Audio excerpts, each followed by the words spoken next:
everyone, and thank you for joining us here in CloudChats. I have a special guest today, Rashaan Peek. A little bit before we begin our conversation, it is April. April is the National Financial Literacy Month with a special focus on its roots in youth education.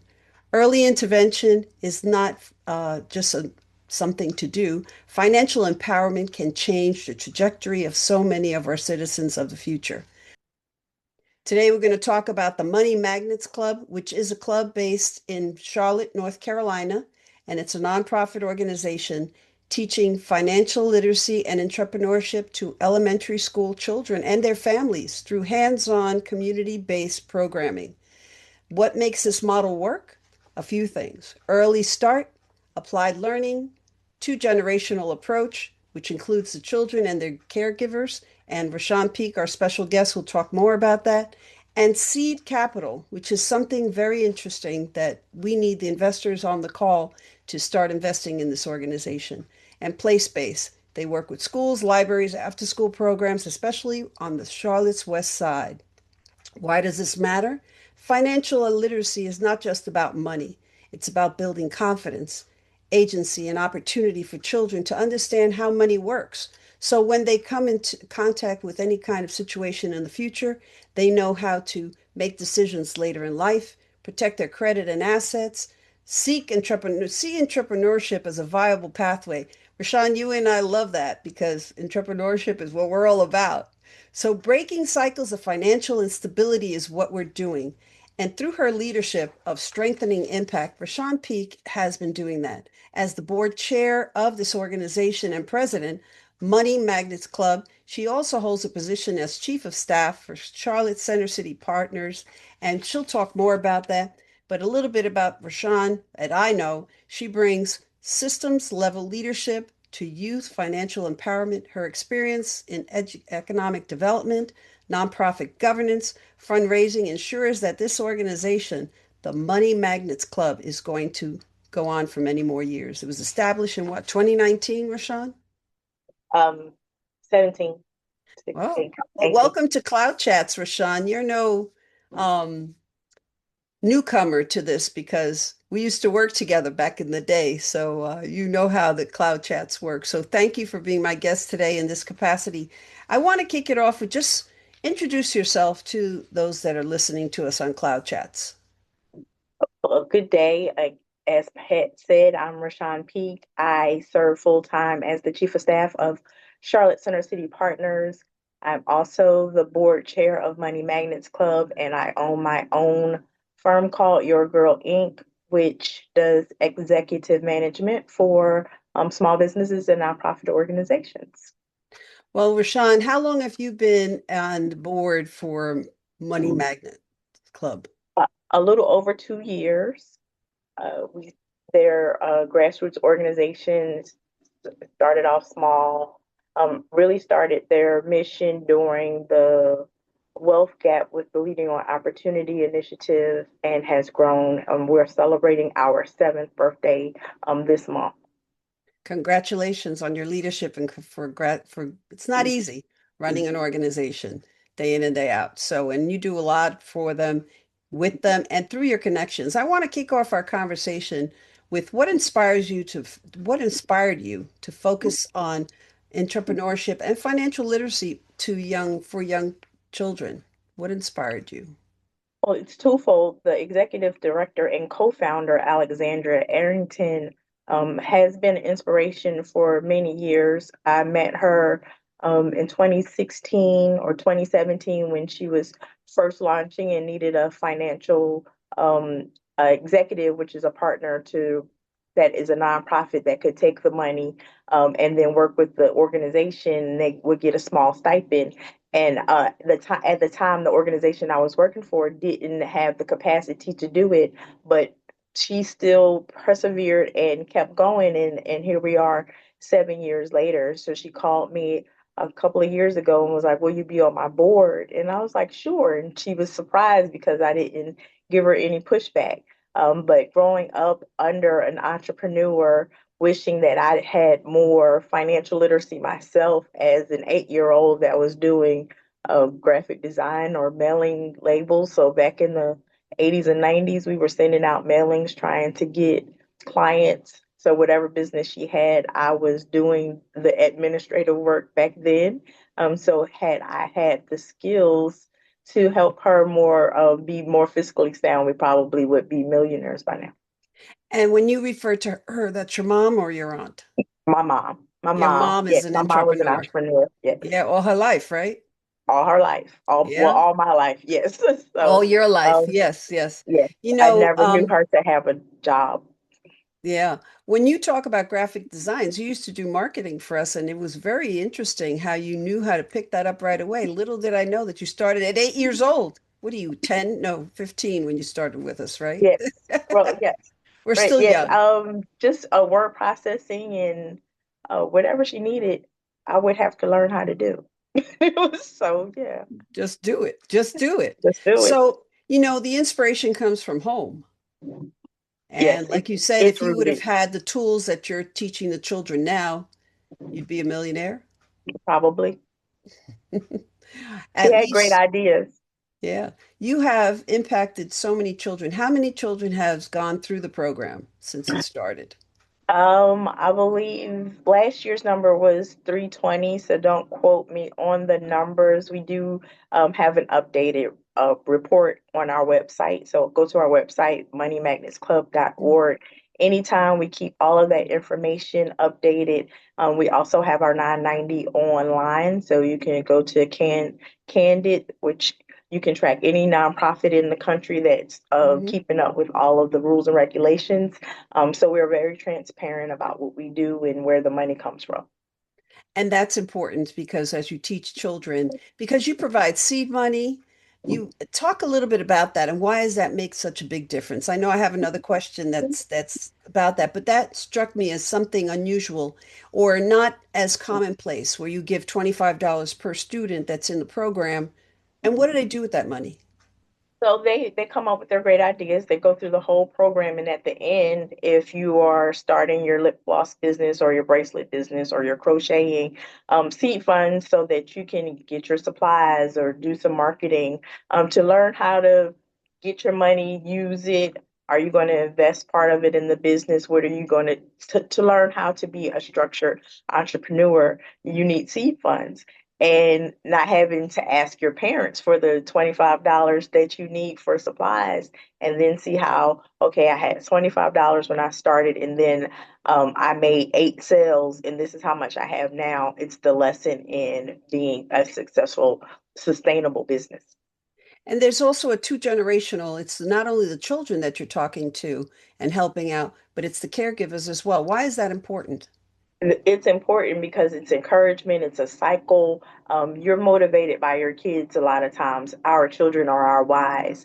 And so when you see you go in and your son or daughter is learning something and they can share it with you, it becomes more foundational. And then the parents or the caregivers, then they share it with their friends, and then it becomes a community building initiative that will last a long time. And it goes along the lines of play space. You're in Charlotte, North Carolina, mostly on the West Side. Why did you select the West Side to focus in on financial literacy? The West Side was one of the underserved, under-resourced locations in Charlotte's community, and because we started out of the West Charlotte Library, after the Leading on Opportunity study came out, we were focusing on specific areas where we can make an impact.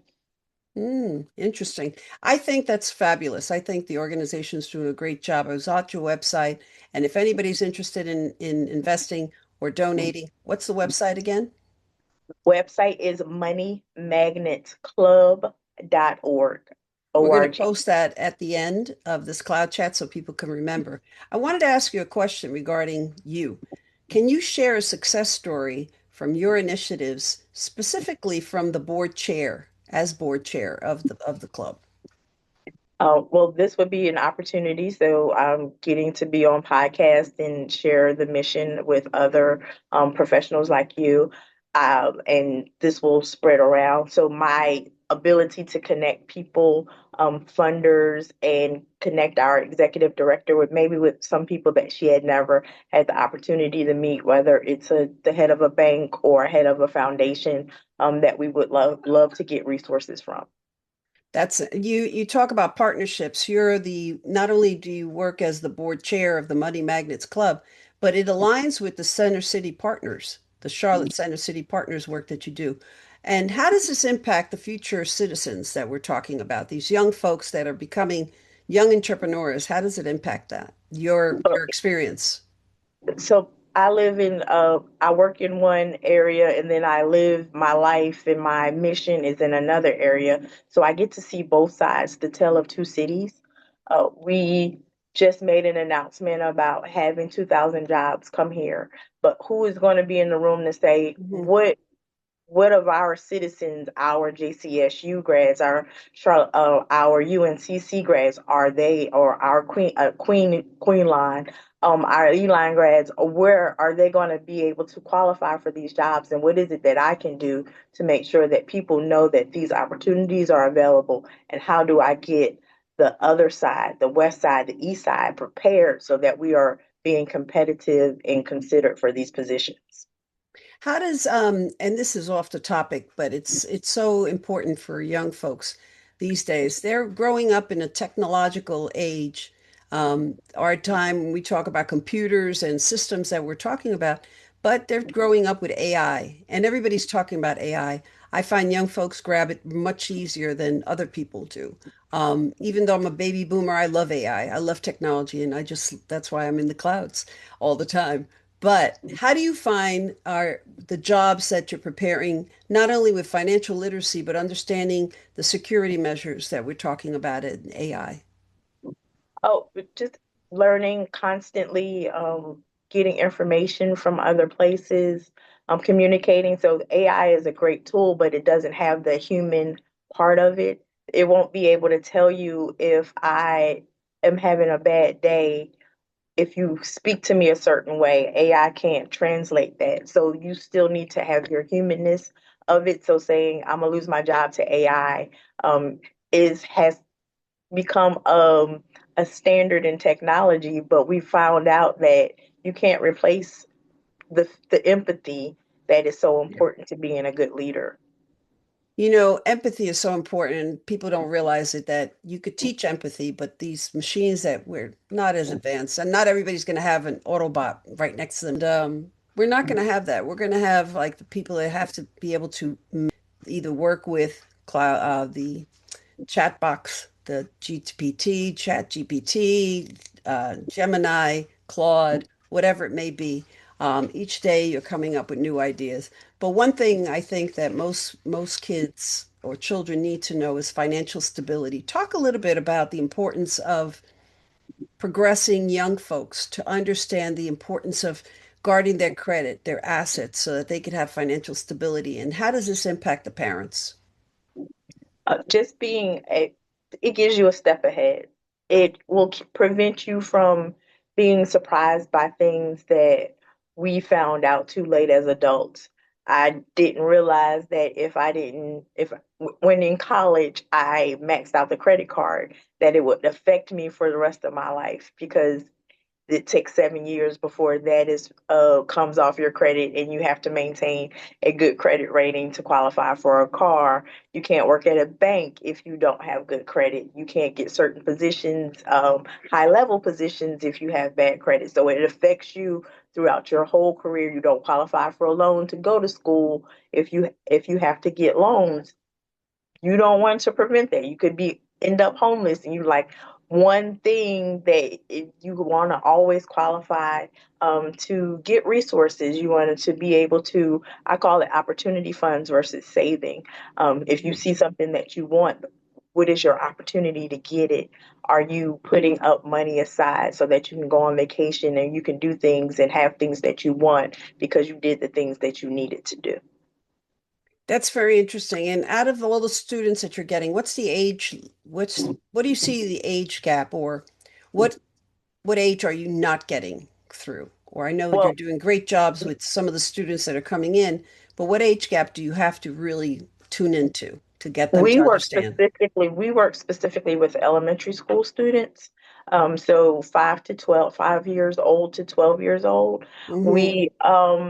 We there are other great programs that are working with young adults and middle schoolers, and the state has implemented financial literacy as a requirement for high school graduation. But we Hmm. don't know if they've implemented that, and at a lot of times that is too late. Some of our communities, our parents are using our names for credit. And so understanding that that has ramifications is me as a 7 year old saying, no, mom, you can't put my name on the cable bill because this may affect me in the long run. And Interesting. if the mother understands that you can't do that, then she'll say, okay, I understand. We will sacrifice something different, and what's the best approach? Interesting. You know, financial literacy, I remember when during COVID became an issue with young folks as well, because when you talk about high school, by the time high school, it's late, isn't it? You're starting earlier because you believe and you have researched that it has to be an elementary school, correct? Yes, it needs to start the foundation early on. And And the two generational, I'm sorry, you were going to continue. no, I would say, and when you find out middle school is the exploratory time, so you learn something and then you can apply it in middle school, and by high school you'll be ready to implement. Interesting. And I think that the two tier, when you talk about the children and the caregivers, it's teaching each other. You talked about the not putting a child's name on a particular, whatever it may be, the internet or the card or whatever it may be. But it also empowers the caregiver to understand their credit because they're Yeah. learning through their children, correct? Hmm. Yes, it gives the credit if you are getting, like, say you get your income tax back. How are you applying it? Are you just spending it, or do you put up some for your opportunity fund? Are you investing it in some education resources, summer camps? What are you doing for yourself so that you pay yourself first? And give yourself 10%. How are you applying it to some outdated bills or high interest loans that you may have? So just being able to sit down and focus. A lot of times our parents are running so hard and they have to work several jobs for low wages. They don't really have time Mhm. to sit down and have the time to focus on their future. And it gives them at least an hour a day, an hour a week, just to sit down and say, we can do this, and this is the approach we're going to take, and be motivated by their child wanting to start a business, because the path to economic self-sufficiency is entrepreneurship. We can't inherit jobs, but we can inherit businesses. So tell me a little bit about the organization. You're the chair. How many board members do you have, and who runs the show over there? Who are the people in the trenches, I guess you could say, the daily operational folks? It is a micro team of two docs powerhouses. So we have our programs and operations manager, Doc Dillard. His name is actually Doc. And then we have Dr. Alexandra Arrington, who is the chief fundraiser. She does the all of the day-to-day recruitment, the grant writing, the implementation of the programs, the recruiting of board members. There's a 8 to 9 of us. So we just got a new board member board, so small board, working board. We meet monthly. Really feisty group that is finds the mission very important and always looking for other voices that want to participate. Whether you want to volunteer or you want to work on the board, we're open to new people. How often do you meet as a board? We meet once a month on the fourth Monday of the month. So if anyone is interested, they should go to the website and maybe contact you to get some more information, or is it an They'll go to the executive website. director that you have? Yes, Dr. Arrington, Alexandra Arrington is our executive director. She would be the first line of contact, and all her information is on the website. Perfect, perfect. You know, nonprofits are so essential in the community because that's the go-to people when you need information. nonprofit organizations. So, how do you find your partnerships with libraries and schools working out? Do you need to get more entrenched in the schools, or how many schools do you service in the elementary? Because I know in Charlotte Mecklenburg system, we have quite a number of elementary schools. So full disclosure, working with the schools is not easy. There's lots of turnover. There's lots of paperwork. So we're in maybe two schools, but we work with after school programs. We partner with the library, which was an easier because that's where we started. And then people find us and they're like, well, can you bring your program here? And as we grow and get capacity, it takes money. So we can't grow until we get the funding to say, okay, we can go serve this next elementary school. So if you have a school that you want us to be in, and this is for the audience, you have a school you want us to be in, contact us and we could talk about what the funding model looks like so that we are implementing a quality program and the resources are there. You know, it's a scalable program, and to everybody that's listening, I want to just share with you why funding is key.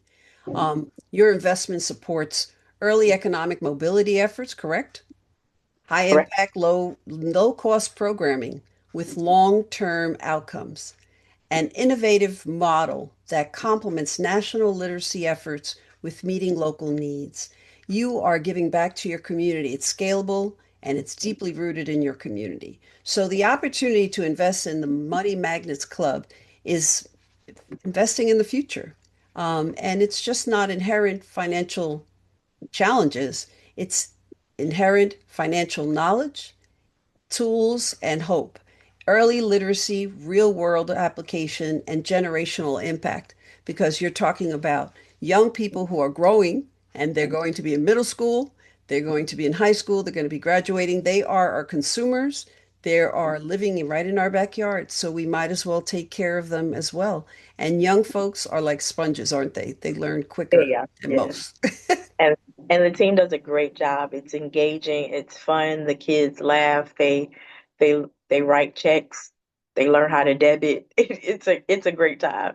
When it comes to money, I remember my two. They loved money. They had the piggy banks and they used to guard it like crazy. And that's how we went. I remember the first time we went to a bank to open up their accounts, they were just Yes, like you thought that they were millionaires. You know, for every dollar that you make, you got to put 80 in but savings, 20 in your pocket. No, we want to put 80 in our taking pocket, it out so 20 I in get 20 savings. to savings, right? Yes.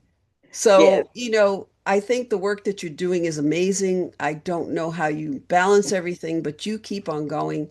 Thank you for everything that you do. Thank you for on behalf of everyone that's listening. If anyone wants to fund this organization, they have to go to the website moneymagnetsclub.org or just look up Rashaan Peek in Facebook, LinkedIn, and find her. If not, call us at Leadership in the Clouds. I'm Pat Martinez, the CEO of Leadership in the Clouds. This is Cloud Chats. We established this so that we can talk to innovators like Rashaan and others so we can bring what's happening in our neck of the woods to you across this nation and beyond. Because now, Rashaan, we have people listening to us from Spain, from Brazil, and from New Zealand. So they listen to us. So if you have extra cash and you want to invest in the future, you know where to put it. So thank you so much, Rashaan, for being with me today. Thank you. This has been a great time.